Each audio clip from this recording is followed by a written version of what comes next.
Welcome to The Explainer. Today, we are going to build your playbook for mastering API automation.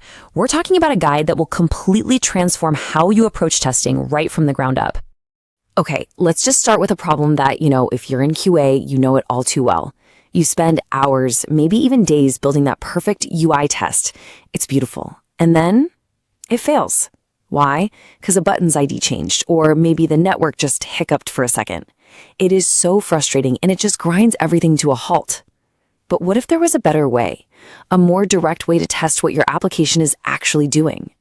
All right, let's dive right into the solution. The whole idea is to shift your focus from the surface level, the user interface, to the engine that's powering it all. And that is the application programming interface, or what we all call the API. Trust me, this is where the real magic happens. I mean, look at this. The difference is basically night and day. UI tests, they just have to deal with so much stuff. Rendering the page, browser quirks, tiny little cosmetic changes that break everything. It makes them slow and, frankly, flaky. But API tests, they talk directly to the application's brain, to the business logic itself. That makes them incredibly fast, way more stable, and best of all, they don't care if a button changes color. Now, before we even think about writing a single line of code, it is absolutely crucial to have a really solid mental model of what an API actually is. So let's just forget the technical jargon for a minute.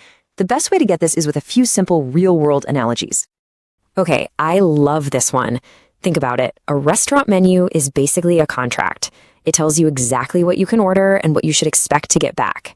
You don't need to know how the kitchen works. You don't care about their secret recipe. You just trust the waiter, who is our API in this case, to take your request and bring you back the right dish. It just works. And this one really shows the power of having a standard. You can plug any device into a wall socket, a lamp, a phone charger, whatever, and you just expect it to get power. It's standardized. An API does the exact same thing for software. It provides a predictable, standard way for different parts of an application or even totally separate applications to connect and get the data they need. So really, when you boil it all down, APIs are the universal translators of the software world. They're what allow a front-end built in, say, JavaScript to talk to a back-end that's built in Java. They bridge those communication gaps so that completely different technologies can work together like they were made for each other. All right, enough with the analogies. Let's get our hands dirty. It's time for our first practical mission. We're going to go find a public API, and then we're going to get the keys we need to actually start using it. So we're going to use a site called RapidAPI. You can think of it like a giant app store, but for APIs.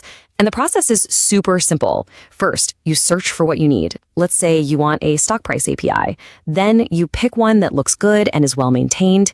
You subscribe to its free plan and boom. The platform gives you the two things you absolutely need, your unique API key and the API host. Okay, so once you have that key, pretty much every request you make is going to have this basic structure. The endpoint, that's just the specific web address you're contacting. The header is where you put your credentials, like that API key. The parameter is your specific question, like, hey, give me the stock info for Apple, which is ticker AAPL. And finally, the response is the good stuff you get back, usually in a nice, clean, structured format called JSON. All right, theory's done, structure is done, now for the fun part. Let's look at how we can put all this knowledge into practice with some real pro-level tactics and even some code. Now, here's something that separates the pros from the beginners. A true professional doesn't just test the happy path. A really solid testing strategy means you also check how the system handles errors.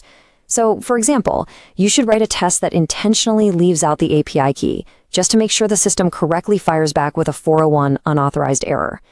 Validating expected failures. That is the hallmark of a pro QA engineer. And hey, here's another pro tip for you. You don't always have to write a whole automated script. Before you even write any code, you can use a simple little command line tool called curl to fire off a request right from your terminal. It's a fantastic, super fast way to just check if an endpoint is working the way you think it should. It's perfect for quick checks and debugging. Okay, let's bring this all home. We're going to distill everything we've talked about into a final playbook, a really clear set of rules that'll help you build professional, robust, and easy to maintain API tests. This table right here, this is your ultimate cheat sheet. So let's just look at a couple of the big ones. Under security, please, do store your API keys safely and never ever hard code them in your scripts. And for efficiency, do test your business logic at the API level when you can. Why write a slow 30-second UI test just to check something you could have verified with a 200-millisecond API call? That's the mindset shift that makes all the difference. So, what's the big takeaway here? It's this. API testing isn't just another technique, it's an essential skill. It makes your whole testing process faster, more reliable, and way more efficient.